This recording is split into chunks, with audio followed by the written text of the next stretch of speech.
សួស្តីជំរាបសួរពុកម៉ែបងប្អូនអ្នកគ្នាហេតុអ្វីយើងត្រូវការញ៉ាំអាហារពេលព្រឹកបើអត់ញ៉ាំរាងកាយយើងនឹងត្រូវយ៉ាងណាអ្នកខ្លះគិតថាមិនអីទេនេះជារឿងធម្មតាក៏ប៉ុន្តែអ្នកវិទ្យាសាស្ត្រមិនគិតដូចយើងនោះទេតើបងប្អូនយើងដឹងទេពេលព្រឹកគឺជាពេលដែលរាងកាយយើងត្រូវការបញ្ចូលថាមពលដោយសារតែមួយយប់យ៉ាងវែង6ទៅ8ម៉ោងរាងកាយរបស់យើងដេកមិនទាន់ញ៉ាំអីរាងកាយយើងពេលព្រឹកប្រៀបដូចជាម៉ូតូចិត្តអស់សាំងអញ្ចឹងការញ៉ាំអាហារពេលព្រឹកក៏ដូចជាយើងបញ្ចូលសាំងបន្ថែមឲ្យម៉ូតូដើម្បីឲ្យវាធ្វើដំណើរបានឆ្ងាយបើសិនយើងខកខានជំនួយថាមពលឲ្យរាងកាយយើងនឹងពេលព្រឹកនឹងបង្កើនអត្រាកើតជំងឺខ្ពស់ជាងអ្នកដទៃ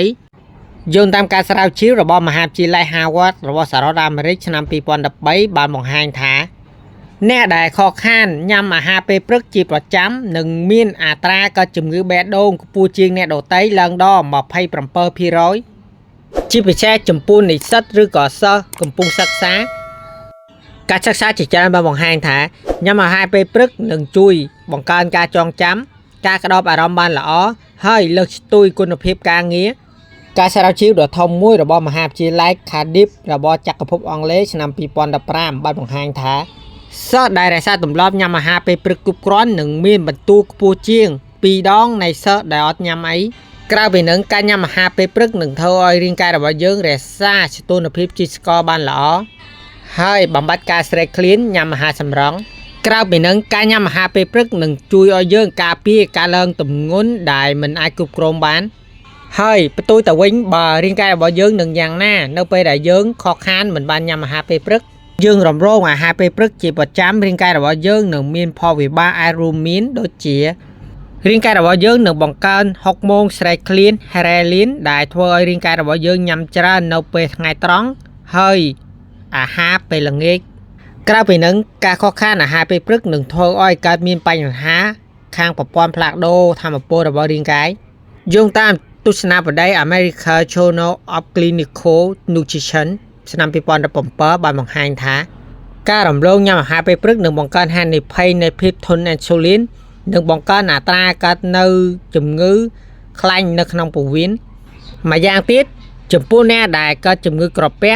ការរំលងញ៉ាំអាហារពេលព្រឹកនឹងធ្វើឲ្យក្រពះរបស់យើងបញ្ចេញអាស៊ីតក្រពះច្រើនជាងនិងបណ្ដាលឲ្យការឈឺចាប់រលាកឬក៏ដំបៅក្នុងក្រពះធ្ងន់ធ្ងរជាងហើយចំពោះបងប្អូនដែលធ្វើការដៃជើងធ្ងន់ធ្ងរហើយនិងនិស្សិតដែលកំពុងសិក្សាការរំលងញ៉ាំអាហារពេលព្រឹកនឹងធ្វើឲ្យសម្ពាធឈាមចុះទាបអស់កម្លាំងអាចនឹងបណ្ដាលឲ្យសន្លប់ក៏ប៉ុន្តែមានមនុស្សមួយចំនួនគិតថាការរំលងអាហារពេលព្រឹកនឹងធ្វើឲ្យពួកគេមានសុខភាពល្អចាក់ស្ដែងគឺធ្វើឲ្យពួកគេរក្សាសីតុណ្ហភាពជាតិស្ករបានល្អគ្រប់គ្រងទម្ងន់ហើយរក្សារាងកាយបានស្អាតពីព្រោះគាត់យកតាមការស្រាវជ្រាវរបស់អង្គការតមអាហារមិនទៀងទាត់ដែលមានឈ្មោះថា Intermittent Fasting 16:8 ដែលហៅកាត់ថា IF ដែលនាំមកនៅលទ្ធផលគួរឲ្យរំពឹងទុកបាននៅពេលដែលយើងអភិវឌ្ឍត្រឹមត្រូវយោងតាមការសិក្សាមួយនៅក្នុងទស្សនាបតី Chelmy Taboslim ឆ្នាំ2018បានកត់សម្គាល់ថាមនុស្សដែលអភិវឌ្ឍតាម IF ឲ្យបានត្រឹមត្រូវនឹងអាចធ្វើឲ្យរាងកាយរបស់យើងបាត់បង់ជាតិខ្លាញ់ដោយសុវត្ថិភាពក្រៅពីនឹងវានឹងធ្វើឲ្យប្រសើរឡើងនូវភាពប្រែប្រួលនៃអ៊ីនស៊ូលីនលទ្ធផលទាំងនេះក៏មិនស័ក្តិសមសម្រាប់មនុស្សគ្រប់គ្នានោះទេជាពិសេសសម្រាប់អ្នកដែលមានបញ្ហាក្រពះមនុស្សចាស់កុមារតូចឬក៏អ្នកធ្វើការធ្ងន់ការញ៉ាំអាហារពេលព្រឹកមិនមែនគ្រាន់តែគឺជាទម្លាប់នោះទេប៉ុន្តែវាគឺជាមូលដ្ឋានគ្រឹះនៃសុខភាពរបស់យើងប្រចាំថ្ងៃទោះបីជាលវយ៉ាងណាក៏ដោយសូមបងប្អូនចំណាយត្រឹម2ទៅដល់3នាទីជារៀងរាល់ថ្ងៃដើម្បីបញ្ចូលថាមពលឲ្យខួរក្បាលបេះដូងហើយនិងសាច់ដុំរបស់យើងដើម្បីចាប់ផ្ដើមថ្ងៃថ្មីពុះពេញទៅដោយថាមពលអារម្មណ៍ស្រស់ស្រាយរាងកាយមាំមុនហើយអនាគតយូរអង្វែងតើបងប្អូនយល់យ៉ាងណាចំពោះវីដេអូនេះសូមទុក comment ខាងក្រោមណាកុំភ្លេច like Subscribe Channel ដើម្បីលើកស្ទួយចំណូលចិត្តដល់ក្រុមការងារខ្ញុំផងសូមអរគុណសម្រាប់ការទស្សនា